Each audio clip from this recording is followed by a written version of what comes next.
Si vous écoutez Changer la norme, c'est que l'entrepreneuriat vous intéresse. La Fondation Entreprendre a décidé d'encourager les initiatives sociales et solidaires en soutenant Changer la norme. Depuis 10 ans, elle agit en faveur de la cause entrepreneuriale. Elle développe l'esprit d'entreprendre chez les jeunes, elle favorise l'égalité des chances et accompagne les parcours de celles et ceux qui entreprennent. Retrouvez toutes les initiatives de la Fondation Entreprendre sur www.fondation-entreprendre.org. Je veux voir le bonheur dans chaque œil de chaque spectateur.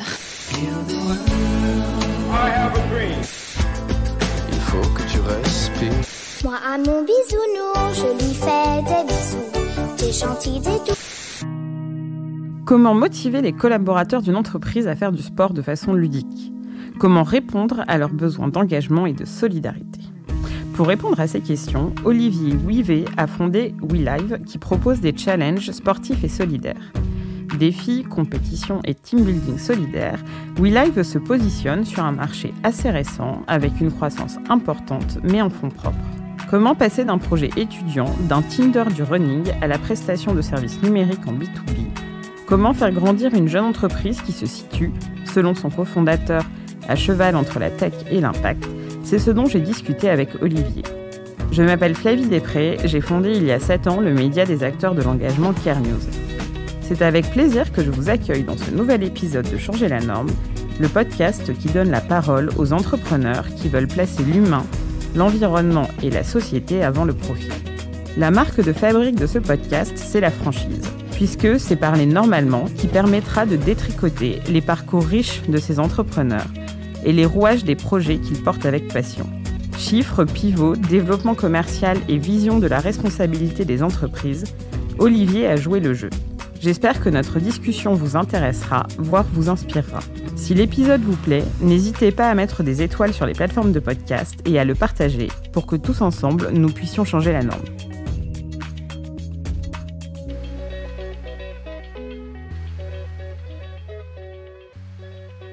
Bonjour Olivier. Bonjour Flavie. Tu vas bien ? Ça va et toi ?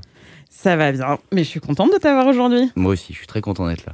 Alors, on va parler de WeLive, de challenge connecté, d'impact. Est-ce que tu veux bien, Olivier, te présenter en une phrase ? Alors, je m'appelle Olivier Ouivet, j'ai tout juste 28 ans et je suis président et cofondateur de la start-up WeLive qui propose des challenges connectés à impact. Des challenges connectés à impact, tout un programme. Tout un programme. Et qu'est-ce que tu faisais avant WeLive ? Alors, avant WeLive, j'étais étudiant à l'ESCA, qui est une école de commerce, l'école supérieure des sciences commerciales d'Angers, que tu connais peut-être. Je ne suis jamais allée à Angers, mais je suis sûre que c'est formidable. C'était à Boulogne. Donc, d'accord. Mais je suis déjà allée à Boulogne. Voilà. Donc du coup, j'ai fait Boulogne et Angers. Et à la fin de mes études, avec mon associé d'aujourd'hui, Augustin, on était en master ensemble en entrepreneuriat. Et on a monté un projet qui était à la base un projet de cours, qui s'appelait WeRun. C'était une application de mise en relation de pratiquants de course à pied. On l'appelait à l'époque le Tinder du running.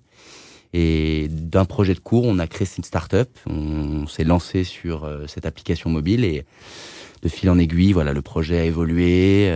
On a développé une offre B2B qui est, on va dire, aujourd'hui devenue cette structure qui propose des challenges connectés à impact, qui est WeLive. Merci Olivier. Dans Changer la norme, on est là pour essayer de comprendre depuis le début les histoires des structures de l'économie sociale et solidaire ou qui font de l'impact. Donc on va rembobiner à quand tu étais étudiant. Donc il y a Augustin, vous faites un projet de fin d'études. Et pourquoi est-ce que vous le gardez ? Parce que vous auriez pu chercher un boulot normal finalement. Alors en fait, je vais te donner le storytelling parce que je pense que ça va être intéressant pour tes chers auditeurs. Augustin et moi, on s'est connus quand on avait 7 ans. Nos parents étaient en couple. En deuxième union et on a grandi ensemble pendant 4 ans et on est restés très amis. Et vous avez fait la même école ? Et on a fait la même école. Inséparable. Moi j'étais à Boulogne, lui à Neuilly, on était dans des collèges différents, lycées différents, on s'est un peu perdu de vue, on s'est retrouvés à l'ESCA, un peu par la force des choses. Et là on a commencé à être inséparables, on est partis à Londres ensemble en 3e année, faire des stages, moi j'étais chez Pernod Ricard, lui chez L'Oréal, grand groupe. C'était magique parce que une expérience de dingue, mais on s'est dit, c'est pas forcément fait pour nous ces grosses machines, donc stage en 4e année en entrepreneuriat, start-up pour nous deux, et du coup on s'est spécialisé là-dedans, en se disant on aimerait bien entreprendre sans avoir forcément d'idées, et ce projet de cours qui était à la base simplement pour valider notre année a été poussé par pas mal de profs en nous disant c'est une bonne idée de créer une appli pour trouver des gens qui pratiquaient de la course à pied. Il y avait 12 millions de coureurs en France à l'époque. C'est gratuit, c'est facile. Ça peut devenir un sport collectif. Et donc, on s'est dit, on le tente. Et on a commencé comme ça avec une application sans développeur, sans business model. Rien, rideau. Et voilà, et on a appris, on va dire, sur le tard. Et donc, ça a duré combien de temps, WeRun ? Ça existe toujours, l'application tourne toujours. Et c'est toujours gratuit ? C'est toujours gratuit. Il n'y a toujours pas de business model ? Il y a eu un pseudo-business model avec de la pub pendant quelques temps qui nous a permis d'avoir surtout beaucoup de produits. On avait des cartons ASICS, des cartons de protéines. Sympa, mais ça fait pas... De quoi vivre une vie sereine. De quoi vivre une vie de pacha et de faire le tour du monde avec ses bols de protéines et ses chaussures de course. Mais non. Aujourd'hui, ça tourne, mais c'est quelque chose qu'on a laissé en suspens. L'application marche. Si les gens qui écoutent ce podcast aiment courir, vous pouvez la télécharger, elle marche. Mais aujourd'hui, on se focalise sur les challenges connectés. Et donc, comment vous avez pivoté ? Alors, je suis pas fan du mot pivoter parce que... Bon, alors choisis ton... Tu as le droit. Comment on a décliné notre offre, on va dire. On a intégré un incubateur qui s'appelle Le Tremplin, qui est un incubateur spécialisé dans le sport, assez vite après le lancement de WeRun. Donc pas forcément lié à de l'impact à cette époque-là, mais vraiment on réfléchissait sur une dynamique d'entreprendre dans le sport. Et au bout de 2 ans, on a eu un process assez classique de subvention auprès de la BPI, on a fait une campagne de crowdfunding sur Kickstarter, tout ça autour de WeRun, la première application. Et quand on s'est rendu compte que notre projet n'était pas viable économiquement parlant, on s'est dit, qu'est-ce qu'on peut faire ? Et là, on a commencé à réfléchir, à regarder un peu ce qui existait sur le marché. Et en B2B, on s'est dit, il y a un vrai sujet autour du bien-être des collaborateurs. On était sur la course à pied, on a pensé à la marche, et on s'est dit, ce serait bien de pousser les gens à marcher plus. Pour leur bien-être, pour la planète, et pour créer du lien. Et de fil en aiguille, on a réfléchi à une application de marche connectée avec un classement, et on a commencé comme ça, un podomètre, un classement de collaborateurs, et l'idée c'était d'aller défoncer ses collègues en marchant à la cafette, en venant à pied au bureau, et ça a bien pris assez vite, et ça nous a permis de vite accélérer le développement sur cet axe-là. Quand tu dis que ça a bien pris, c'est que vous avez trouvé rapidement des premiers clients, c'est ça ? Alors on a, Augustin et moi, c'était simple, on se mettait dans une salle, on n'avait pas d'appli, on prenait un annuaire et on appelait tous les numéros qu'on pouvait, on essayait de leur vendre ce concept. Ça a été difficile, ça a été beaucoup de cold call, comme on dit, assez prenant en termes d'énergie. Très gratifiant. Très gratifiant. Et pendant 4-5 mois, ça a été ça. Puis un jour, on a signé notre premier client. Et là, on s'est dit, OK, il faut qu'on développe cette app. Donc, on avait, entre-temps, des développeurs qui se sont associés avec nous. Tu peux dire qui c'est le premier client ou pas ? Le premier client, je vais te dire qui c'est, mais tu vas me dire, bon, c'est quoi le deuxième ? Parce que tu vas pas connaître. C'est une boîte qui s'appelle Filieris. Le premier vrai gros client qu'on a eu en 2019, et ça a été vraiment un déclic pour nous, c'était Natixis, qui est aujourd'hui notre client le plus fidèle, puisque ça fait 3 ans qu'on bosse avec eux. Ils nous ont fait confiance. On les a closés, on les a signés, pour pas utiliser trop d'anglicisme, sur un POC, une preuve de concept, pour ne pas utiliser trop d'anglicisme encore une fois. Startup Nation, bonjour. Startup Nation Everywhere. Et on a vraiment commencé avec un challenge où il y avait un classement, un podomètre qui marchait moyennement, et la compétition. Et c'est là où l'impact intervient. Le but, c'était évidemment de se challenger avec tes collègues, mais si les collaborateurs de Natixis Assurance arrivaient à faire 10 millions de pas en 2 semaines, là, Natixis finançait un projet. Et c'est là où on a ouvert la boîte de Pandore de l'impact, qui est aujourd'hui vraiment au centre de notre proposition de valeur. Ouais, c'est bien, c'était ma question suivante. C'est-à-dire, bon, tu les fais marcher. D'accord, je ne dis pas que c'est mal, mais on est ici pour parler quand même social, solidaire, environnemental. Est-ce que c'est un besoin des clients qui ont dit, écoute, voilà, tout le monde n'aime pas marcher, ou on veut plus de sens ? Ou est-ce que c'est vous qui avez senti un vent d'engagement ? C'est une demande qui vient de où ? En fait, on s'est dit... En fait, l'intérêt d'être dans cet incubateur à l'époque, c'est qu'on avait pas mal de gens qui nous accompagnaient. C'est le principe d'un incubateur, c'est d'aider le petit œuf à devenir un petit poussin, puis une grosse poule. On était encore un œuf, et au moment où on a commencé à éclore, on a échangé avec des personnes hyper intéressantes dans le sport, mais pas que. Et puis moi, personnellement, c'est quelque chose qui me concerne depuis que je suis tout petit, l'impact environnemental. J'aime beaucoup voyager, j'aime beaucoup les animaux, la campagne, enfin voilà, c'est quelque chose qui me parle, et Augustin aussi. Et aujourd'hui, personne ne peut te dire « je suis dirigeant d'entreprise, mais ça m'intéresse pas ». Ça ne me concerne pas parce que je pense que ça n'est pas prioritaire. Donc, toutes ces choses mélangées nous ont fait nous dire, en fait, c'est bien de faire bouger les gens en interne, c'est bien de penser à leur santé, mais ils seront d'autant plus concernés si ils se disent qu'ils ont un impact. Et donc, on a commencé à mettre la petite graine en disant, essayez de vous dire qu'à la fin, s'ils arrivent à atteindre un objectif collectif, engagez-les concrètement dans votre démarche RSE. Et au lieu de faire un don de 10 000 € à une asso à la fin, en leur envoyant un mail en disant bravo à tous, dites-leur, vous avez fait 10 millions de pas, on plante 10 000 arbres au Pérou. Et du coup, ça a pris avec Natixis, avec les quelques premières boîtes avec qui on a bossé. Et ensuite, les clients proactivement ont commencé à nous donner des idées, à nous parler d'assos, à nous soumettre des conseils. Et on a développé aussi cette offre en co-création avec nos premiers gros clients. Donc aujourd'hui, si tu nous fais un portrait de WeLive, il y a combien de collaborateurs, combien de challenges disponibles, combien de clients? Alors aujourd'hui, pour préciser, l'application de marche connectée a beaucoup évolué, puisque maintenant l'idée c'est de proposer des expériences d'animation digitale, des challenges connectés, où tu vas avoir des défis photos, des défis vidéo, donc des vraiment quiz. De l'événementiel, mais avec un solidaire ou un impact. C'est de l'événementiel digital, et on essaie de proposer de l'accompagnement sur l'année avec plusieurs temps forts sur différentes thématiques. Tu vois, on va voir sur le catalogue, après je parlerai de l'équipe en interne, on a un catalogue, nous, d'événements clés en main sur des thématiques de QVT, donc de qualité de vie au travail, de RSE. Tu vas avoir un challenge Octobre Rose, tu peux avoir un challenge Éco-Geste. Là, on a un challenge Noël en ce moment pour lequel on est en partenariat avec Emmaüs.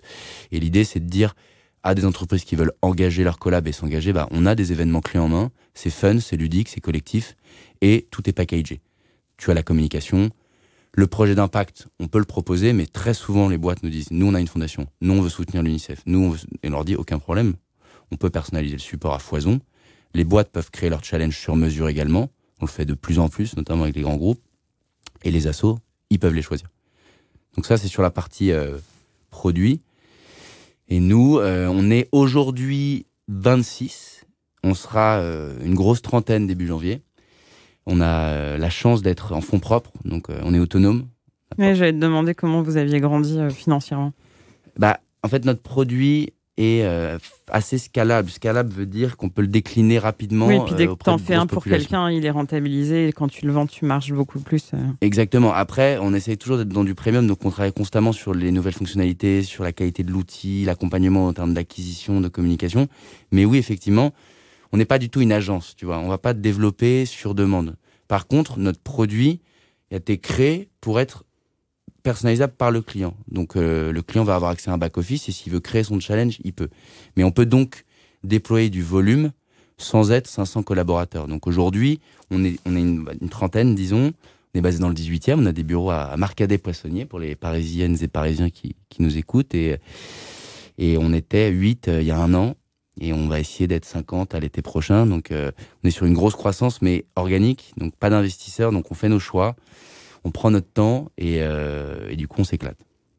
Et tu as combien de clients et quel profil? Alors, hier, on a fait les KPIs de l'année. Donc, je vais te le dire précisément. Ça tombe bien.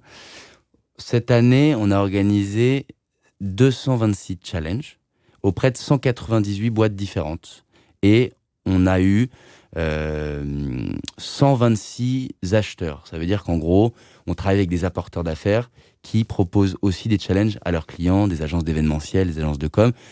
Pour retenir un chiffre, on a organisé plus de 200 challenges cette année dans des boîtes de toute taille, puisqu'on travaille avec des boîtes comme Pernod Ricard, Dior, Total, Accor, mais on va aussi travailler avec des startups, avec des collectivités locales, des universités et des écoles, et des assos qui sont des partenaires mais aussi des clients. Donc on travaille pas qu'avec des entreprises et on essaie vraiment d'élargir le scope. Et alors je sais qu'il y a beaucoup de marques grises, de sur-mesure, mais quand tu dis Total, Dior, on peut s'imaginer que ça coûte une fortune. Mais est-ce qu'il y a des offres? Quel est le prix d'une offre si tu as une PME qui souhaite mettre ça en place?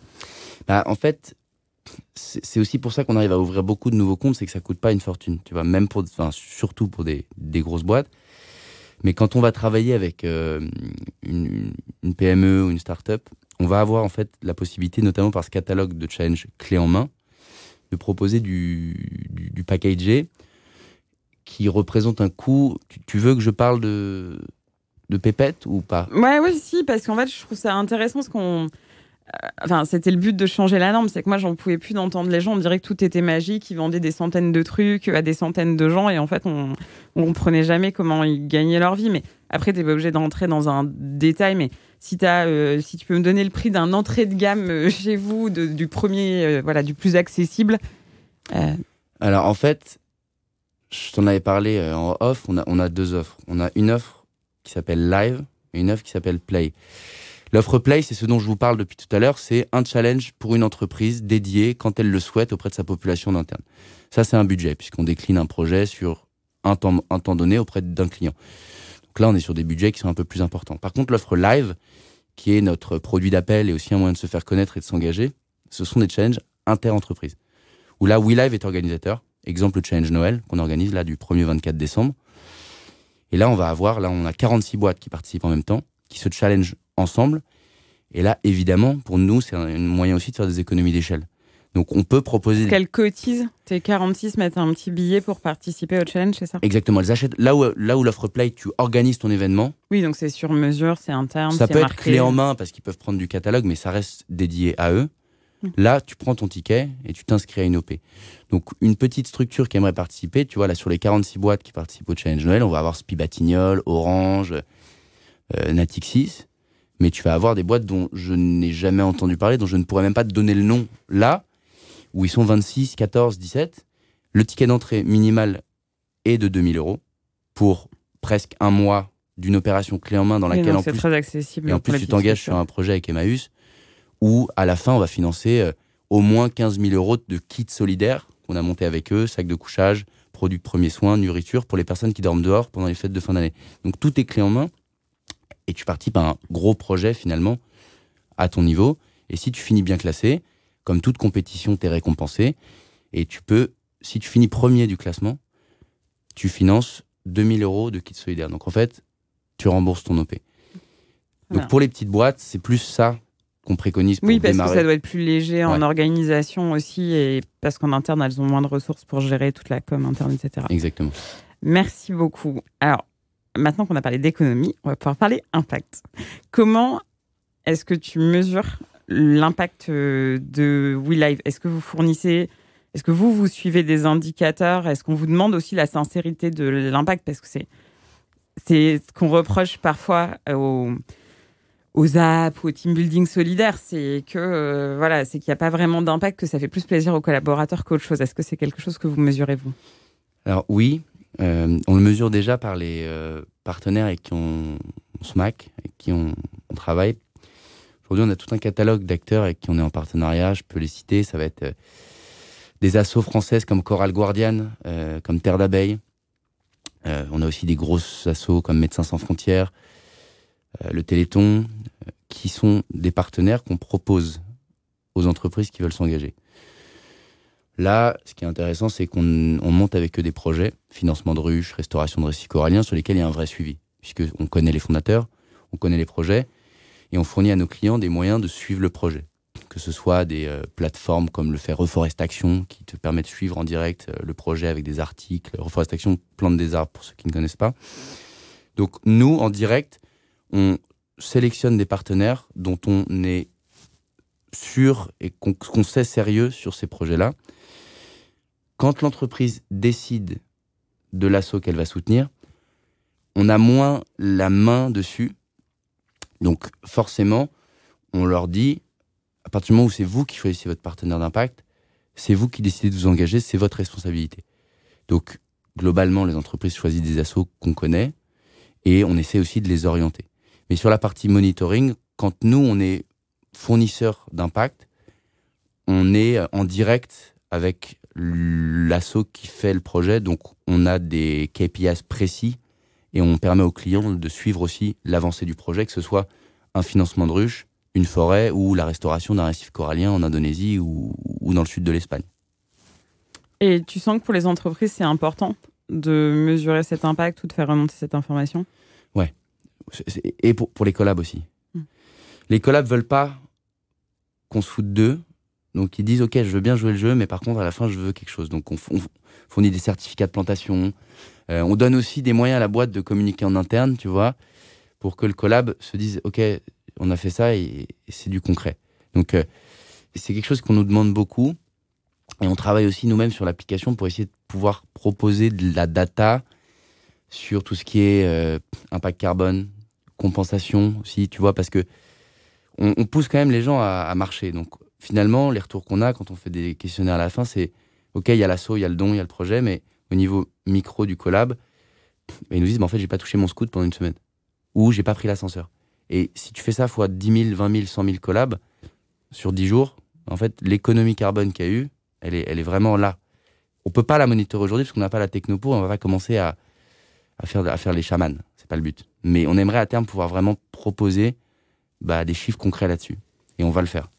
Et en parlant, donc là, c'est l'impact de ton appli. Est-ce que c'est des choses que vous avez maintenant, elle grandit, mais elle est tellement jeune, mais que l'entreprise grandit. Est-ce que c'est une volonté que vous avez, vous, de voir votre impact à terme, l'impact du numérique ou la gouvernance, ou de se structurer de manière... Nous, en tant que structure ? Oui. Ouais, bien sûr. On est en train de voir comment être labellisé et comment aider les boîtes à être labellisées. On essaie d'être présent sur les deux axes.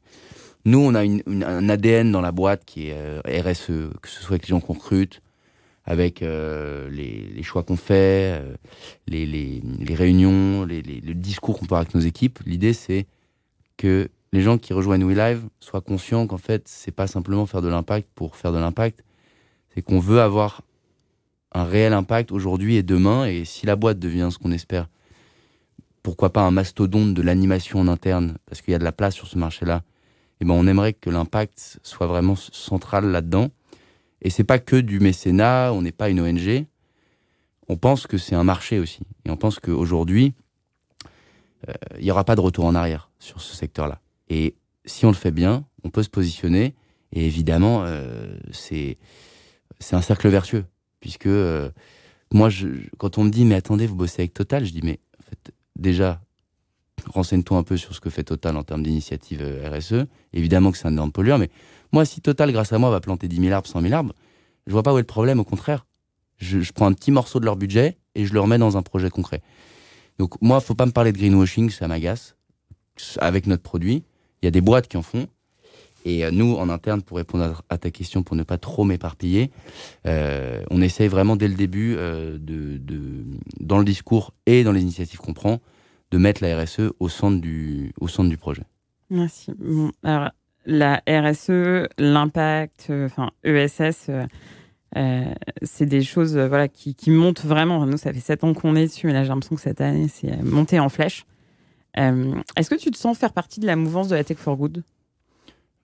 Oui, parce qu'on fait de la tech et qu'on veut faire du bien et le faire bien. Donc, si je traduis Tech for Good... Dans la définition, oui. J'ai envie de te dire, mais oui. Et après, t'es assez... t'as un profil très entrepreneurial, Startup Nation, Galion, Booster... sauf que t'as pas levé de fonds. Donc, voilà, mais est-ce que t'as envie de te rapprocher ou est-ce que tu t'intéresses aux labellisations, peut-être B Corp ou autre, tu vas me dire. Et est-ce que tu as envie de militer pour... tu as le droit de dire non, ma question n'est pas insidieuse, mais est-ce que tu te sens aller vers ce type d'entrepreneuriat ou toi, est-ce que tu as envie plutôt de te concentrer maintenant sur la tech, l'entrepreneuriat et faire grandir ? Ou les deux ? Les deux. C'est ce que j'allais te dire, c'est que pour moi, les deux ne sont pas incompatibles. Les labels B Corp, s'engager sur des 1% for the Planet, en gros, aller plus loin dans le process, on a déjà commencé à le mettre en place. On est en train de recruter quelqu'un pour ça, pour s'occuper de la partie labellisation, concrétiser un peu ce discours. Et ça n'empêche pas d'avoir de l'ambition, d'avoir envie de développer cette structure, d'aller à l'international. Pour moi, les deux sont compatibles.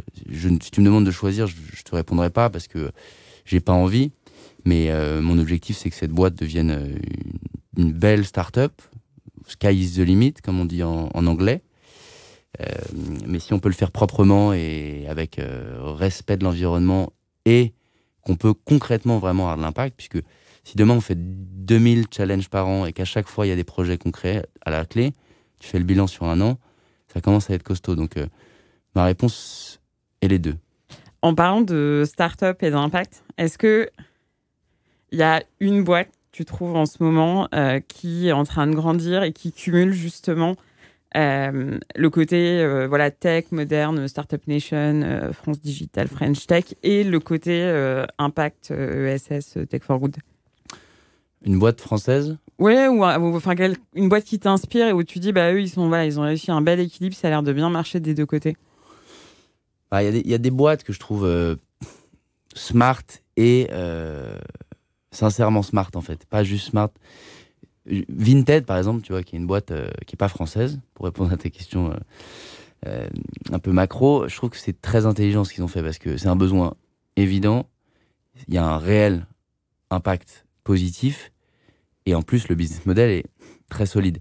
Donc pour moi, le sujet me passionne pas parce que si on parle de vêtements de seconde main, mais je trouve que le triptyque et le mix qu'ils ont trouvé est très bon. Dans les boîtes françaises, une boîte comme Too Good To Go, même à une plus petite échelle, il y a des belles boîtes, une boîte comme... Too Good To Go n'est pas français, mais... Non, Too Good To Go n'est pas français, pardon. Mais, non, mais je vois l'incarnation, l'internationalisation, et puis je crois que c'est en France que ça a vraiment un très beau marché. Voilà, en tout cas, moi je l'ai connu ici, et c'est vrai que ça a commencé avec les boulangeries, et je trouve que l'histoire est belle. Une boîte comme Zey, je ne sais pas si toi tu dois connaître évidemment, mais les auditeurs connaissent moins. C'est une boîte, comment on va résumer, qui permet aux entreprises de mesurer leur impact sur des tas de volets différents, que ce soit le produit, le service ou l'interne, et donc de proposer une grille de lecture de leur impact. Je trouve que c'est encore très early et il y a encore un modèle à trouver, mais je trouve que dans une structure un peu plus à notre niveau, c'est un bel exemple en termes de message et de vision. Donc je leur fais un petit clin d'œil pour ne pas parler que des licornes internationales qui décollent bien en ce moment. Bon, on va passer aux questions finales. Olivier, t'es prêt? Total. Il faut répondre en une phrase. Je vais essayer. Non, t'es obligé d'y arriver. Alors, quelle est la raison d'être de WeLive? D'avoir un impact positif sur demain, dès aujourd'hui. La femme ou l'homme politique que tu voudrais convaincre? Bonne question. Éric Zemmour, ça lui ferait pas de mal. La taxe que tu voudrais inventer ou supprimer? La taxe sur le mensonge. Le mensonge. Le mensonge. Le meilleur conseil entrepreneurial qu'on t'ait donné? Trouve un business model et n'aie pas peur de mettre des grands chassés dans les portes parce que généralement ça amène de belles choses. Et c'est une phrase. Et la chose la plus urgente à faire pour vraiment changer la norme? Essayer de faire prendre conscience aux plus jeunes dès le début de leur éducation que l'impact environnemental et sociétal est capital pour le futur de l'humanité. Merci Olivier. Merci beaucoup Flavie. Alors, bonjour Olivier, je m'appelle Tom et je suis la nouvelle recrue de Care News. Et j'aurais une question pour toi. Quelle est la chose la plus urgente à faire pour vraiment changer la norme? Embaucher Tom en CDI. Merci d'avoir écouté jusqu'au bout cet épisode. Changer la norme, le podcast de Care News se retrouve sur SoundCloud, iTunes, Spotify et partout la technologie à l'heure de nous mener. N'hésitez pas à nous suggérer des invités, à faire des commentaires, à diffuser autour de vous et à noter de podcast afin de vraiment changer la norme. Merci.